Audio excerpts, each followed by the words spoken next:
मातरम, आप देख रहे हैं नेटवर्क 10 और मैं हूं आपके साथ प्राक्षी मिश्रा। देहरादून के पौराणिक स्थलों में 4 सिद्धपीठों का अपना अलग ही महत्व है। ये सिद्धपीठ अपनी मान्यताओं और धारणाओं के लिए विख्यात है। सिद्धपीठों में दर्शन के लिए आस्था के साथ यहाँ बड़ी संख्या में श्रद्धालु भी आते हैं। ऐसे ही एक सिद्धपीठ के बारे में हम आपको बताएंगे कि आखिर किस वजह से लोगों की श्रद्धा का एक अनोखा रूप यहाँ दिखता है।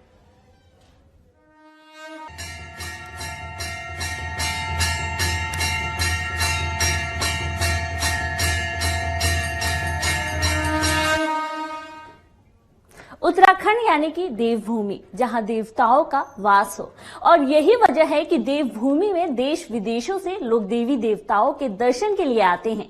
देवभूमि के सबसे बड़े शहर और राजधानी देहरादून में भी देवभूमि की पूरी छवि दिखती है। यहां आज भी 4 सिद्धपीठ मौजूद हैं और इन्हीं में से एक है लक्ष्मण सिद्धपीठ।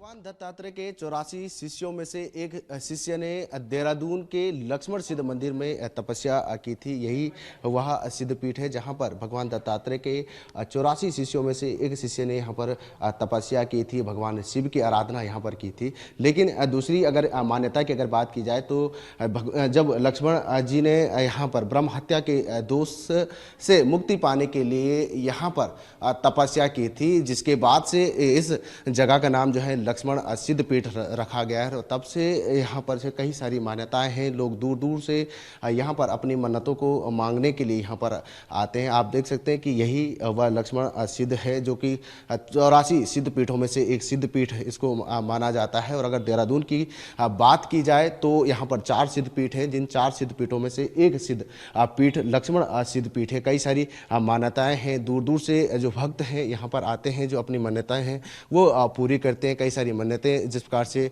यहाँ पर श्रद्धालु मांगते हैं वो मन्नतें जो हैं पूरी होती है। आस्था का इस मंदिर में, इस सिद्धपीठ में कई सारे श्रद्धालु जो हैं अपनी मन्नतों को पूरा करते हैं। देहरादून के प्रसिद्ध मंदिरों में लक्ष्मण सिद्धपीठ मंदिर का अपना खास महत्व है। दरअसल लक्ष्मण सिद्धपीठ का नाम मर्यादा पुरुषोत्तम के भाई लक्ष्मण के नाम पर रखा गया है।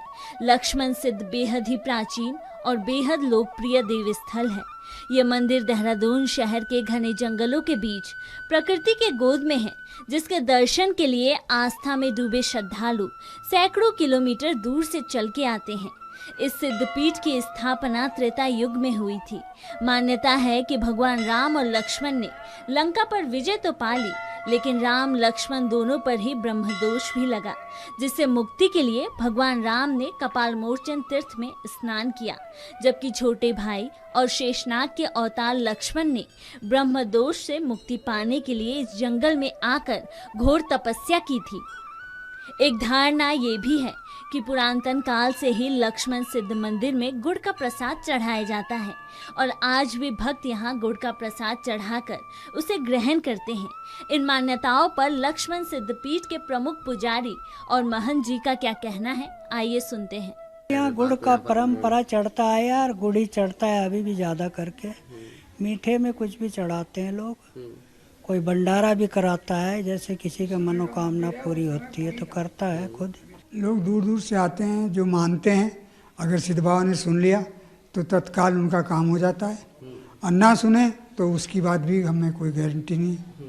मगर यह है कि ज़्यादा करके अधिकतर लोग आते हैं, बताते हैं कि पंडित जी हमारा ये काम हुआ, तो हम भी लोगों की सुनी हुई में अच्छा लगता है। बहुत दूर दूर से, दिल्ली तक से भी आते हैं, दिल्ली तक से भी आते हैं, बहुत दूर दूर से आते हैं श्रद्धालु। दिल्ली आस पास देहरादून के तो हर कोई ऐसा कोई कोना नहीं जो यहाँ ना आते हो। देहरादून के हर जगह से आते हैं। ये 4 सिद्धपीठ तो देहरादून में है, मगर ये 84 सिद्धपीठ है, एक दो नहीं है। बाकी ये है मृतलोक। आपको तो पता होगा मृतलोक की सृष्टि किसने रची थी? ब्रह्मा विष्णु महेश ने। रचने के पश्चात वो आकाश लोक में रहते थे। इस मृतलोक में एक माता सती अनसुईया ऐसी दानी थी जो ब्रह्मा विष्णु की पूजा करती थी, और उसका भंडार कभी ख़त्म नहीं होता था, और उसका दूर दूर तक नाम हो गया मृतलोक में। तो जब नारद जी यहाँ से भ्रमण करके आकाश लोक में गए तो उन्होंने जाके माता सरस्वती और पार्वती लक्ष्मी को बोला कि माते आप तो स्वयं सृष्टि रचने वाले की धर्म पत्नी है, मगर आप लोगों का तो नाम मृतलोक में है ही नहीं। वहाँ तो एक माता सती अनसुईया छाई हुई है, दूर दूर तक लोग उसका गुणगान करते, किसी को भूखा जाने ही नहीं देते। उन्होंने जाके ब्रह्मा विष्णु को बोला, तो ब्रह्मा विष्णु को बोला तो ब्रह्मा विष्णु ने बोला कोई बात नहीं, हम जाएंगे और देख के आएंगे। तो आए, मैं शॉर्ट में ही बता रहा हूँ, आए तो सन्यासी रूप धारण करके मृतलोक में माता सती अनसुईया के यहाँ पहुँचे। उन्होंने बोला माते अलग भोजन करना है।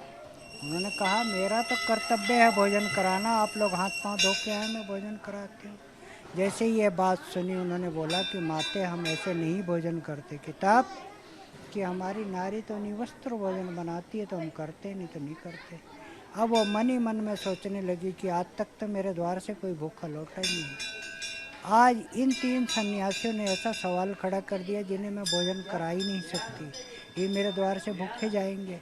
उन्होंने फिर ब्रह्मा विष्णु को ध्यान लगाया कि प्रभु आज तक तो कोई भूखा गया नहीं और ये 3 सन्यासियों ने ऐसा सवाल करा है जो मैं भोजन नहीं करा सकती। तब उनको आकाशवाणी हुई, जो तुम्हारा पूजा का लोटा है उसका जल का छींटा मार दो सन्यासियों पे। अब ये छींटा मारते ही तीनों बालक बने, एक ही रूप बना इनका, पलने में डाल दिया, फिर भी इन्हें नहीं पता है कौन है। जब ये नहीं लौट पाए मृतलोक से तो स्वयं माता सरस्वती और पार्वती लक्ष्मी ढूंढते ढूंढते मृतलोक में माता सती अनसुईया के यहाँ पहुँचे। उन्होंने बोला हमारे 3 पति सन्यासी आए थे, कहाँ हैं? उन्होंने छुटते ही बोला देख लो पलने में तीनों पड़े हैं, और तीनों का एक ही रूप था। अब उन्हें भी नहीं पता लग रहा कौन है ब्रह्मा, कौन है विष्णु, कौन है मैं। तब उन्होंने कहा कि प्रभु आप तो कहते थे सृष्टि हमने रचा, मगर आपको इन्होंने ऐसा कर दिया जो हम भी नहीं पहचान सक रहे, ऐसी कौन सी शक्ति है जिसने करा। तब इनको हुआ आकाशवाणी की जो तुम दोबारा से छींटा मारोगे तो हम सूक्ष्म रूप में दिखाई देंगे। इनका सूक्ष्म में आना था। अत्रि और माता सती अनसुईया जाके इनके चरणों में गिर गए कि प्रभु हमसे तो बहुत बड़ी भूल हुई, हमने आपके साथ ऐसा करा। उन्होंने कहा तुमने कुछ नहीं कराई, तुम्हारी भक्ति ने कराया, तुम मांगो क्या मांगते हो। तब 3 वचन लिए थे माता सती अनसुईया ने ब्रह्मा विष्णु से, क्या आज हम जो मांगेंगे देंगे कि हाँ देंगे। अब ये जाने को तैयार हो गए माता सरस्वती और पार्वती लक्ष्मी के साथ आकाश लोक के लिए। तो बोला प्रभु कहाँ जा रहे हो? आप रुको, आपने तो मुझे वचन दे रखा आप तीनों मेरे कोख से जन्म ले। तो उन्होंने बोला हमने तुम्हें वचन जरूर दिया है, मगर पुत्र एक ही देंगे, शीश 3 होंगे। तो दत्तात्रेय 10वां अवतार माता सती अनसुईया के पुत्र हुए। उनके 9 नाथ 84 सिद्ध उनके शिष्य हुए हैं। इस 84 सिद्ध में से एक सिद्ध पीठ है। लक्ष्मण सिद्ध क्यों कहा गया फिर पूछोगे आप। उसके बाद फिर राम युद्ध हुआ। दत्तात्रेय के 9 नाथ और 84 सिद्ध शिष्य हुए, जिसमें से 4 सिद्ध पीठ यहाँ देहरादून में है। उसके पश्चात राम युद्ध हुआ। रावण मरण के पश्चात राम जी सरयू नदी के किनारे गए तो मेघनाथ का वध किया था लक्ष्मण जी ने। वो भी उनका ब्राह्मण का पुत्र था, तो उनको भी ब्रह्म हत्या लगी थी। तो बरमान में रहे होंगे तो कुछ समय यहाँ अपनी ब्रह्म हत्या का पश्चाताप करके वो भी चले गए। तब इसका नाम लक्ष्मण सिद्ध पीठ जुड़ा है। आप श्रीमद् भागवत में पढ़ोगे, वहाँ से आपको ये 84 सिद्धों का पूरा ज्ञान मिलेगा। छुट्टी का दिन होता है, दूसरे जो लोग भंडारा देते हैं वो रविवार को देते हैं क्योंकि लोग ज़्यादा आते हैं, समझिए। इसलिए मेन महत्व आज रविवार का इसलिए है। यहाँ रुकेंगे एक छोटे से ब्रेक के लिए, जल्द लौटेंगे, बने रहिए नेटवर्क 10 के साथ।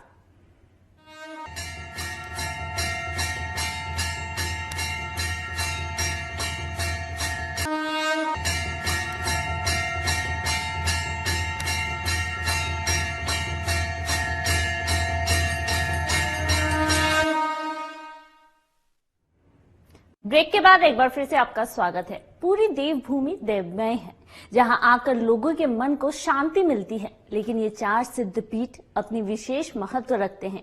इन सिद्धपीठों में लक्ष्मण सिद्ध, कालू सिद्ध, मानक सिद्ध और मांडू सिद्ध मंदिर शामिल है। देखिए ये रिपोर्ट। 84 सिद्धपीठों की मान्यता है। मां सती के गिरे अंगों के कारण सिद्धपीठ बने हैं। इन सिद्धपीठों और देहरादून के 4 सिद्धपीठों में प्रत्यक्ष रूप से कोई समानता नहीं है। इन सिद्धपीठों में देहरादून से 12 किलोमीटर दूर स्थित लक्ष्मण सिद्धपीठ का अपना अलग ही इतिहास है। माना जाता है कि यहाँ सच्चे मन से की गई प्रार्थना से कामना पूरी होती है। देहरादून से हरिद्वार मार्ग पर 12 किलोमीटर की दूरी पर स्थित डोईवाला से पहले लक्ष्मण सिद्ध मंदिर हरे भरे जंगलों के बीच बसा है। लक्ष्मण सिद्ध मंदिर में आने के बाद आपको लगेगा कि आप वाकई किसी ऐसी जगह पहुंच गए हैं जहां मानसिक शांति मिलती है।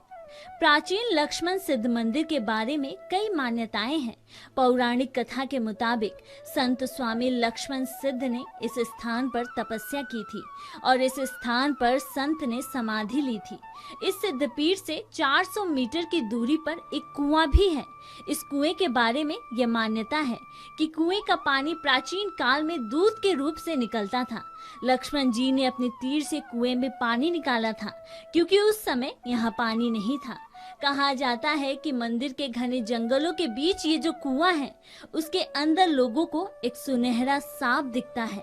मंदिर के महंत की बहन बताती है कि इस कुएं के पानी से कई लोगों को अस्थमा जैसी बीमारी से भी निजात मिलता है, जिस वजह से जंगल के बीच मौजूद कुआं आज भी भक्ति का एक केंद्र बना हुआ है। लक्ष्मण सिद्धपीठ से कुछ ही दूरी के बाद इन घने जंगलों के बीच जो है मेरी दाहिनी ओर अगर आप देखेंगे तो एक कुआं है जिसकी काफ़ी सारी मान्यताएं हैं। कहा जाता है कि जब माता सीता लंका से अयोध्या लौट रही थी तो उस समय बीच रास्ते में माता सीता को प्यास लगी थी, जिसके बाद लक्ष्मण जी ने अपने तुनीर से तीर छोड़कर यहाँ पर पानी निकाला था, जिसके बाद से यहाँ पर एक कुआं बना। यहाँ पर जो है माता सीता ने अपनी प्यास बुझाई थी। उसके बाद से कई सारी मान्यताएं ये भी है कि जब यह कुआं बना था तो उसके बाद से जो लक्ष्मण सिद्ध के जो आसपास के जो गांव हैं यहाँ पर जो है लोग पानी ले जाते थे। साथ ही बाबा सिद्ध पीठ को जो है यहाँ पर यही जल से जो है जल चढ़ाया जाता था। कई सारी मान्यताएं हैं कि यहाँ पर जो है जिस प्रकार से लक्ष्मण जी ने तीर छोड़ा और माता सीता ने जिस प्रकार से यहाँ पर प्यास बुझाई थी, लक्ष्मण सिद्ध बाबा को जो है यहीं से जल पहुँचाया जाता था। लेकिन आज जो है यह कुआं पूरी तरीके से बंद है, उस तरीके से जो है पानी यहाँ पर ना हो, लेकिन कई सारी मान्यताएं जो है इससे अभी भी जुड़ी हुई है।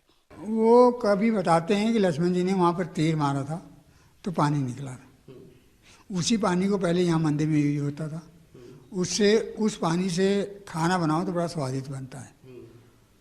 बहुत पुराना कुआं है, त्रेता युग की बात है। एक टाइम था इसी कुएं का पानी, टंकी वहाँ थी छोटी, उसमें भर के तो हर्रा वाले के लिए सुबह छोड़ते थे पानी, तो वो लोग पीते थे पानी। ऐसा भी सेम था। और उस जमाने में हमने ये भी देखा अपने होश में कि इतना शेर जानवर था, ये जो कुत्ते हैं ये भी नहीं यहाँ दिखाई देते थे कहीं आसपास। कई साल से आ रहे हैं, देखते हैं यहाँ। अभी मतलब हम टिहरी रहते हैं, टिहरी से यही मकान बनाया हमने, तब से हम यहाँ आते हैं। अच्छा मानते हैं लोग, तो मतलब जो है कुछ मनोकामनाएं पूर्ण होती हैं लोगों की। मुझे यहाँ पे बहुत अच्छा लगा, यहाँ पे बहुत एक्साइटेड हुई मैं आने के लिए। और कौन कौन साथ में आए हैं आपके साथ? मेरी नानी आई है, दो नानी आई है मेरी, और एक मामा जी आए हैं मेरे, और एक बड़े वाले मामा जी आए हैं, मेरी मम्मी आई है और मेरा छोटा भाई भी आया है। अच्छा, हम जब से होश हमने संभाला है हम यहाँ बराबर आते रहते हैं और मंदिर में माथा टेकते हैं। कुछ भी अच्छा काम होता है या कुछ भी चीज़ हम लोग लेते हैं, पहले तो इतनी मान्यता थी जैसे गाय वाय और ये सब चीज़ें होती थी, इनका दूध पहले यहीं चढ़ाया जाता था। अनाज कोई होता था तो पहले यहाँ चढ़ाया जाता। ये एक सिद्ध पीठ है, ये कोई ऐसा नहीं है कि आकर के किसी ने पत्थर से बना दिया या चल गया, क्योंकि पहले से यहाँ पे सिद्ध हुआ है। और लक्ष्मण सिद्ध इसीलिए इसका नाम पड़ा है कि लक्ष्मण जी ने इसको सिद्धि दी है। धीरे धीरे लोगों का जागरूकता आने लगे हैं। पहले बहुत जंगल होता था, आने में कठिनाइयाँ बहुत थी, लेकिन हम लोग उस टाइम से आना शुरू किया। अब तो गाड़ियाँ जो है मंदिर तक आ रही है, पहले हमें पैदल आना होता था। लेकिन यहाँ पे जो भी भक्त आते हैं, दिल से जो कुछ मांगते हैं, उनकी जो है इच्छा पूरी होती है। इसीलिए उसके बाद देखा होगा आपने, भंडारा यहाँ पर आते रहते हैं, होते रहते हैं। उसका कारण यही है, जिसकी भी इच्छाएं पूरी हुई वो कुछ ना कुछ अपनी तरफ से यहाँ पे करता है। तो इस सिद्धपीठ की मान्यता बहुत है शुरू से ही, और यहाँ पे 4 सिद्धपीठ हैं वैसे, उसमें एक ये भी आता है। हम लोगों ने ना 2 बार मेरे केस ख़राब हुए हैं, बहुत जगह इलाज कराया, बहुत ट्रीटमेंट कराया, कोई असर नहीं हुआ। तो पापा ने मन्नत मांगी थी ना, हमारा मकान बना था, तो पापा की तबीयत ख़राब हो गई थी, तो मकान पूरा ही नहीं हो रहा था। तो मम्मी मन्नत मांग के गई थी कि इतना पैसा भी नहीं था, पूरा नहीं हो रहा था, कि ये मकान पूरा हो जाए। तो जैसे ये मकान पूरा हुआ, फिर मेरे को यहाँ पे विश्वास होने लगा। तो मम्मी ने कहा तू भी एक बार अपने बच्चे की मन्नत मांग ले, शायद भगवान कुछ आशीर्वाद दे। तो भगवान की दुआ से आज मेरी बच्ची सही सलामत है। 2 बार ऐसा हो चुका था, पंडित ने मुझे ये कह दिया था कि आगे दिखाया था ना मैंने कि अब शायद आपकी कोख दोबारा ना भरे, पर भगवान ने मेरी मन्नत पूरी करी, तभी मैं यहाँ पे हुई। श्रद्धालुओं की इस पीठ के लिए श्रद्धा सदियों से बरकरार है। किसी भी शुभ अवसर पर लोग लक्ष्मण सिद्ध बाबा के दर्शन करना नहीं भूलते। लोगों की यहाँ हर मनोकामना पूर्ण होती है और हर रविवार को लक्ष्मण सिद्ध में भंडारे का आयोजन भी होता है। देखिए ये खास रिपोर्ट।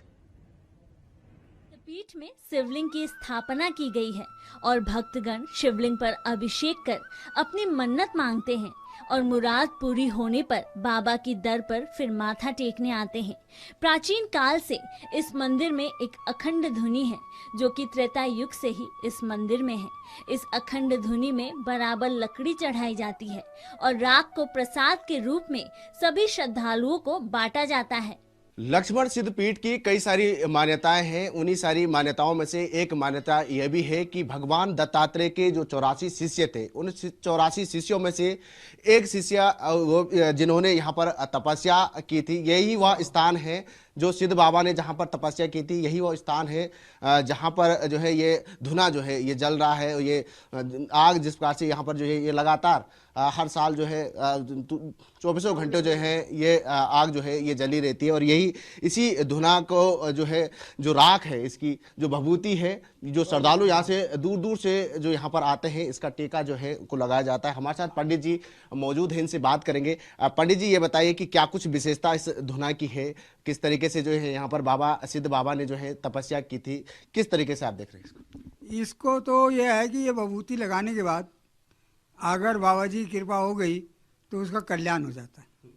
और ये भभूति हम लोग पैकेट में देते हैं और इसी का टीका लगाते हैं। इसी के टीके से सब कुछ होता है और ना तो कोई झाड़, ना मंत्र, ना कुछ नहीं होता, सिर्फ यही है जो कुछ है सिद्ध बाबा की भभूति। और ये त्रेता युग से जलती आ रही है। कभी पेड़ के नीचे बाबा जी ने बैठ के यहाँ पर तपस्या की है, उसके बाद ये बन गया है। तो ये चीज़ बड़ी मान्यता वाली है और एक मेन प्रसाद है ये। अगर ये टीका ना लगा और किसी को प्रसाद ना दिया तो फिर कोई प्रसाद बेकार है। बाबा सिद्ध बाबा की अगर बात की जाए तो दत्तात्रेय ऋषि की जो है 84 शिष्यों में से एक शिष्य इनको माना जाता है। देहरादून की बात की जाए तो 4 सिद्धपीठ हैं, उन 4 सिद्धपीठों में से एक सिद्धपीठ इनका भी है यहाँ पर। इसकी किस तरीके से विशेषता है यहाँ पर, क्या है इसके बात? इसमें विशेषता यह है कि देखो ये चारों सिद्ध एक समान है, मगर यह है कि स्थान किसी को बाहर मिल गया, किसी को जंगल में मिला। अब मानक सिद्ध जो हैं उनका स्थान अंदर था, वो बाहर कर दिया ये जंगलाट ने, और इनका जो था इनका अंदर ही के अंदर है। इसलिए थोड़ी सी मानता यहीं पर हो जाती है, नहीं मगर शक्ति एक ही है, एक ही शक्ति है, एक ही गुरु हैं, गुरु दत्तात्रेय भगवान। बिल्कुल, तो आप देख सकते हैं कि जिस प्रकार से देहरादून में 4 सिद्धपीठ हैं, लेकिन 4 सिद्धपीठ जो हैं पूरी तरीके से एक ही हैं। भगवान शिव की वहाँ आराधना करते थे। ये जो विभूत है, जो श्रद्धालु यहाँ से जो दूर दूर से जो आते हैं उनको इसका टीका दिया जाता है। जो आशीर्वाद भगवान जो लक्ष्मण जी का और जो यहाँ पर जो सिद्ध बाबा जिन्होंने यहाँ पर तपस्या की थी उनका आशीर्वाद जो है उनको दिया जाता है। श्रद्धालुओं की इस पीठ के लिए श्रद्धा सदियों से बरकरार है। किसी भी शुभ अवसर पर लोग लक्ष्मण सिद्ध बाबा के दर्शन करना नहीं भूलते। हर रविवार को लक्ष्मण सिद्ध में भंडारे का आयोजन भी होता है। भक्तों की माने तो भगवान के दर पर आने से पहले ही उनकी सभी मन्नतें पूरी हो जाती हैं। मंदिर में लगी भीड़ से आप खुद अंदाजा लगा सकते हैं कि लक्ष्मण सिद्ध बाबा के दर पर आने के लिए लोगों में कितना उत्साह रहता है। देखो, हम तो बचपन से आ रहे हैं, मेरा गांव बगल में यही मेवाला ही है, यही है। तो बचपन से ही हम जब से हम साल तब से यहाँ इसमें आ रहे हैं, तभी से इसकी बड़ी महत्ता, इसकी काफ़ी वो है। इसमें जो आदमी कोई मनोकामना यहाँ करता है उसकी मनोकामना पूर्ण होती है। उसके बाद यहाँ आके फिर दोबारा जो है प्रसाद, और यहाँ का मेन प्रसाद वो है गुड़ की भेली है, इसका वो है। पहले तो ये धूपबत्ती वगैरह अंदर मंदिर में चढ़ती थी, अब थोड़ी सी सफाई के चक्कर में यहाँ पर अब मंदिर अंदर जो है धूपबत्ती वगैरह का वो हो गया और जो मना कर दिया गया है, बाहर चलती है। बाकी यहाँ संडे को यहाँ भंडारा काफ़ी होता है, आज तो पता नहीं है कि नहीं है। भंडारे को मतलब लोगों के लिए जो खाना जो है शुरू होता है, पूरा शाम तक चलता है। बच्चा बिल्कुल बीमार है, कोई अच्छा पढ़ने में ठीक है, कोई किसी पे कोई मुसीबत आए, कोई किसी पे कोई विपत्ति आई, तो भगवान को याद करते हैं आदमी कि प्रभु मुझे जो है इससे दूर करना, और इसलिए मैं आपके दर्शन करने आऊँगा। मान्यता तो काफ़ी है यहाँ पे कि मन्नतें पूरी होती हैं यहाँ पे, हमने ये सुना है। और मैं तो यहाँ पहली बार आई हूँ, अच्छा लगा कि मम्मा ने नया घर बनाया ना, इसलिए आए हम। देवभूमि के मठ मंदिरों की हमेशा से ही लोगों में श्रद्धा रही है। यही वजह है कि आज भी देश दुनिया से श्रद्धालु इन स्थानों पर दर्शन करने आते हैं, लेकिन इन खास स्थलों के बारे में प्रचार प्रसार नहीं हुआ है। पर्यटक और आस्था दोनों लिहाज से ही इस पर सरकार और काम कर सकती है, ताकि इसके बारे में देश भर के लोगों को मालूम चले, और जब वो देवभूमि की पावन धारा पर आए तो लक्ष्मण सिद्ध जैसे दिव्य स्थल पर जरूर आए, जहां प्रकृति और आस्था का वो अनोखा संगम है, जिसकी छटा में उन्हें भक्ति भाव और शांति दोनों रूप दिखते हों। भगवान दत्तात्रेय के 84 शिष्यों में से एक शिष्य ऐसे भी थे जिन्होंने लक्ष्मण सिद्ध में तपस्या की थी। हालांकि दूसरी जो मान्यता यहाँ पर है कि लक्ष्मण जी ने ब्रह्मदोष हत्या के मुक्ति पाने के लिए यहाँ पर तपस्या की थी, जिसके बाद से जो है ये लक्ष्मण सिद्ध के नाम से जो है प्रसिद्ध हुआ। यहाँ पर दूर दूर से जो भी श्रद्धालु यहाँ पर आते हैं, दर्शन सच्चे मन से जो भी लक्ष्मण सिद्ध बाबा के जो दर्शन करते हैं, उनकी मन्नतें पूरी होती है। अपने सहयोगी संदीप नेगी के साथ भूपेंद्र सिंह राणा, नेटवर्क 10, देहरादून। इसी के साथ आज की इस पेशकश में बस इतना ही। देश और दुनिया की तमाम खबरों के लिए देखते रहिए नेटवर्क 10। जय हिंद।